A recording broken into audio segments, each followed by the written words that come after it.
Welcome back to Comics with Drew, and this is an important video. All my videos are important, aren't they? Well, I'd like to think so, but the fact of the matter is that some videos are more important than others, and I think that this is actually probably one of my more important videos. And the reason I say that is because it's about the failure to understand human nature these days. This has bled into the world of comics, and it did so in a kind of disturbing way recently. I was going through my Twitter feed, again, a mistake, and I saw a collection of images. And of course, you know, every Twitter feed trip usually results in an eager rush to be upset about something, but this time I took my time.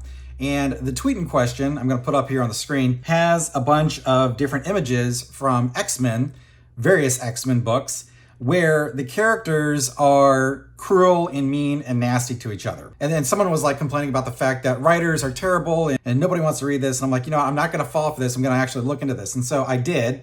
And the first book that's referenced here, New X-Men Volume 2, number 36, from 2007. So that's how far back this issue goes, at least. And this was when I wasn't really reading comics. So I was like, okay, so I saw this image and I bought the book digitally. And so I'm going to put up a picture of it here, of the page in question. And what you have here is you have Emma Frost and you have Kimura, okay? Now Kimura here, who's the villain, is the handler of Project X-23.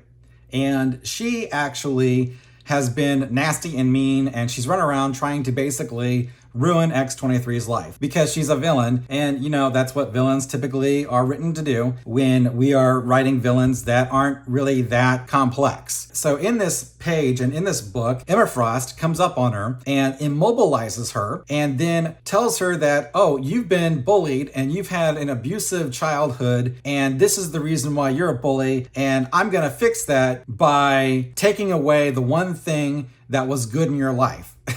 Okay?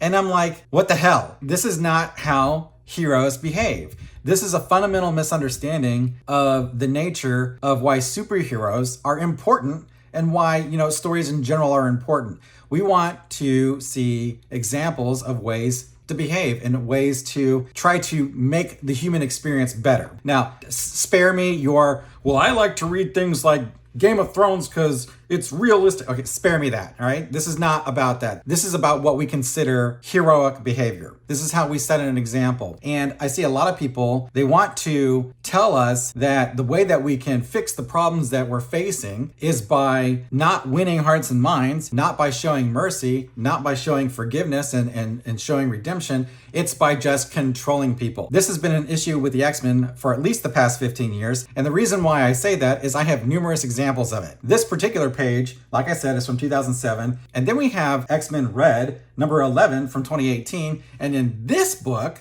you have Jean Grey taking Cassandra Nova and brainwashing her by implanting a chip in her mind that makes her look at things differently. Again, this isn't heroic behavior.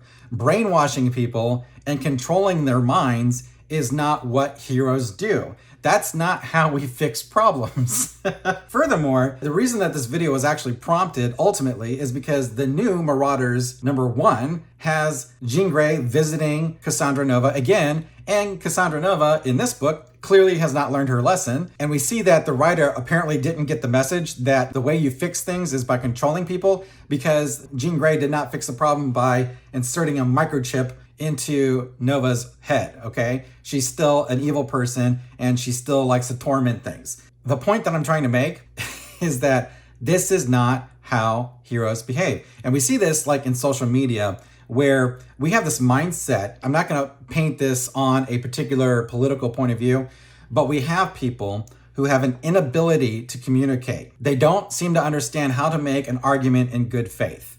They always expect the people that disagree with them to be evil. Everything is binary, right? And so this is a problem because you can't get good stories, you can't get timeless characters if you're gonna write your heroes being basically asses, right? That's what they're doing. They're actually being evil. And you see this like in social media where people say, okay, well, someone says something that I don't agree with, so I want to deplatform them, or I'm going to run a blockchain on them, or I'm going to do all these different things that keep me from actually confronting the real problem, which is that someone has an opinion that's different from mine, and I am not interested in coming together and finding a way forward that everyone finds equitable, because that's not how we get what we want. And when you bleed that over into comics, it affects the product. You don't have a timeless thing of heroes acting selflessly. You have heroes that have magic God buttons, and they press their God button and it fixes everything for them. And that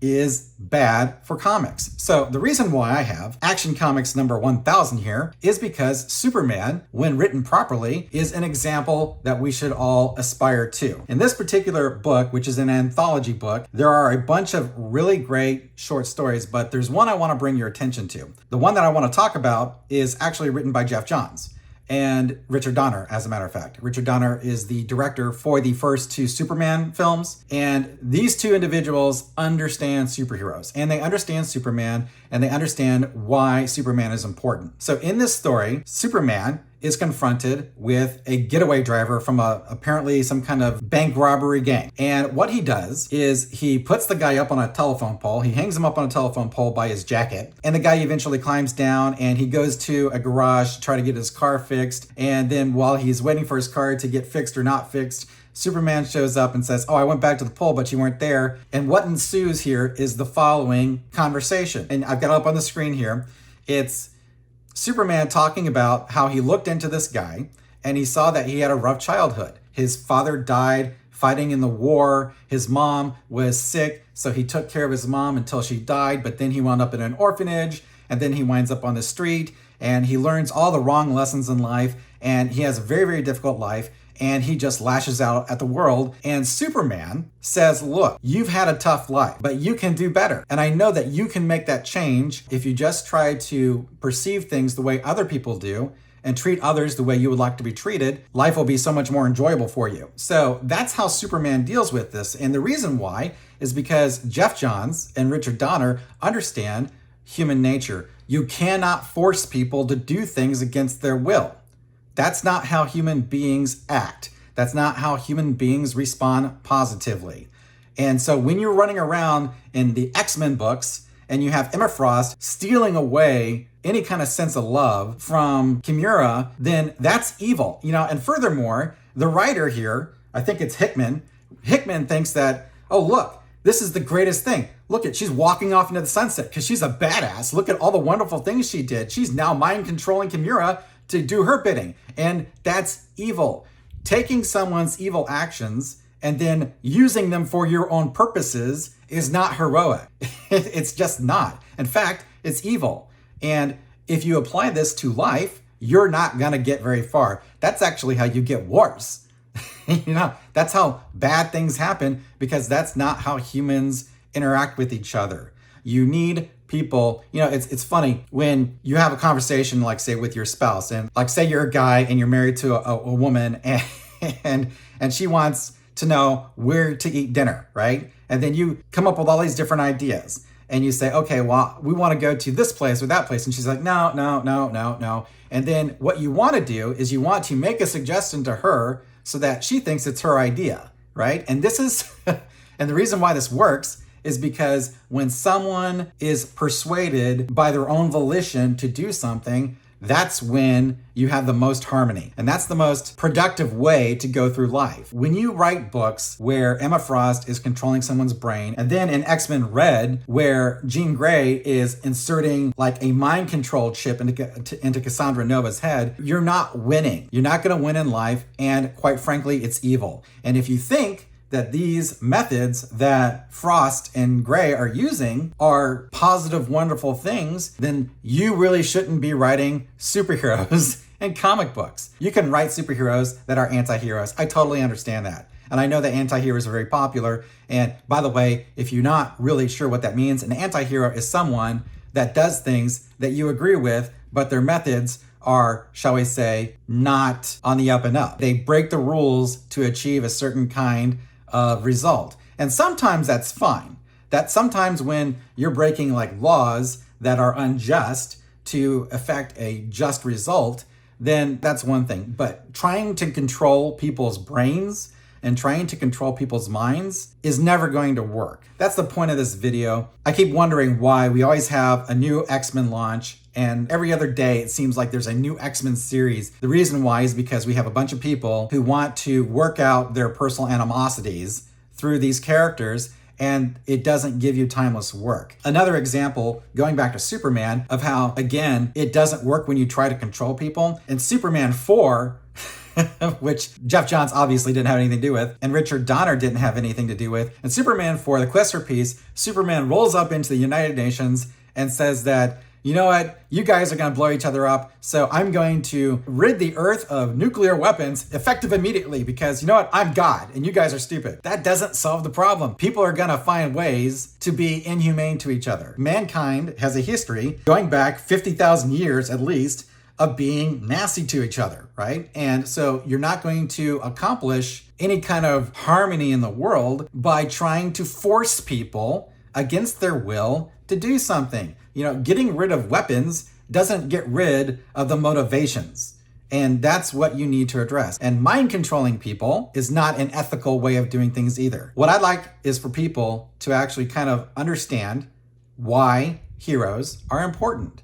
We need heroes to show us the best part of ourselves. That's why superheroes in comic books generally have been successful in the past. And until we can get back to more inspirational stories and understandings of the characters, then they're not going to be successful, okay? That's just, you know, again, we don't have to have Sunday school stories, all right? We don't have to have, you know, rainbows and root beer floats and unicorns and sparkles. That's not what we need. We just need people to understand human nature, because if you don't understand it, you're not going to write effective books and you're not going to write effective characters. Superman here is at issue number 1000 and beyond because of the fact for like 60 to 70 years, they have understood the nature of Superman. That's the whole point. The writers generally have understood why Superman resonates with people. Until we have modern writers these days who can also understand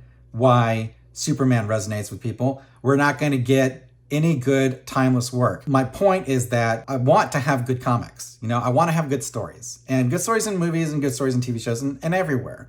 But if your solution to problems that you don't want to deal with or you don't have the patience to deal with is to control people's brains and deplatform them, then you're not going to get anywhere. It's just some advice. So I'm not going to recommend these X books because they're terrible. Well, they're also, a lot of them are pretty old, but until we can stop with the virtue signaling, we're not going to have any kind of renaissance in comics, in my opinion. That's all I got to say about that. This has been Comics of Drew. Thanks for watching. I'm Drew, and I'll catch you later.